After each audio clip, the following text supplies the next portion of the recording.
दिनै गोबां साननिफ्रायनो आं बे मोनसे हाबाफारिखौ सानना दङमोन।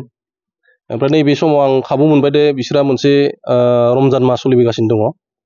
बेयाव बिथांमोननो जिहेतु माने मोनाबिलियाव इफ्तार माने खालामो बे समाव माने एसे जानाय लोंनायनि थाखाय आङो आपेल बैग्रि फिथाइ बिदि आरो खेजुर टेजुर बिदि लानानै आरो लोगोसे बे आटा बानायनानै फिथा जायो नालाय बेखौ लानानै थाव साव बिदि होनाय जादों। आरो दाथ' जिहेतु माने गोलोम बोथोर सफैबाय बेयाव माने जितु दुखिया मानसिफोरा माने गोरिब मानसिफोरा जेनेबा नों हमना ला उन्दुनायफोराव थाम्फै अरजायो मा अरजायो बेनि थाखाय मुस्रि गांसे होफानाय जादों। आं बेखिनिखौनो बिथांमोननो होनानै माने एसे जाहाथे जोंखौ माने एसे गसाइ इसोरा नायफिनो बेनि थाखाय बेखिनि हाबाफारिखौ लानाय जादों आरो। बेखौ नोंथांनि फारसेनिफ्राय ना बबेबा आफादनिफ्राय?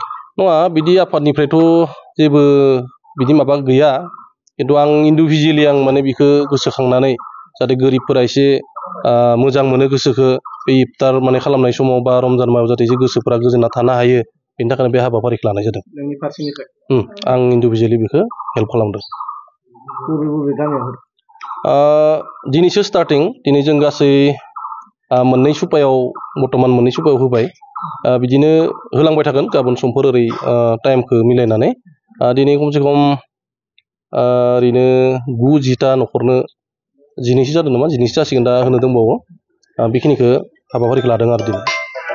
আমাৰ 20মান যুৱক অঞ্জন বড়োদেৱে ৰমজান মাহ উপলক্ষে আমাৰ শালমাৰা গাঁৱৰ একেবাৰে দুখীয়া উইডো পাৰ্চনক তেখেতৰ ফালৰ পৰা, কেৱল এইটো তেখেতৰ ফালৰ পৰাহে কৰিছে, কোনো ৰাজনৈতিক ফালৰ পৰা কৰা নাই।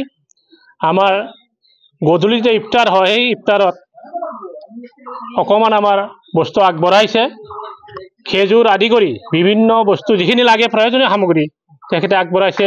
সেয়েহে মই ভাবোঁ উক্ত যুৱকজনৰ আমাৰ মহামদীয়ান ল মতে যিখিনি প্ৰদান কৰিছে, আমাৰ মহামদীয়ান ল মতে আমি জানো 1 টকা দান কৰিলে 10 টকাৰ পুণ্য হয়। ঠিক তেনেকৈ যিমানখিনি তেওঁ দান কৰিছে তেওঁৰ দুগুণ পুণ্য হওক আৰু তেওঁক ভগৱানে দীৰ্ঘায়ু কৰক, সেইখিনি মই আমাৰ তৰফৰ পৰা আমি কামনা কৰিছোঁ।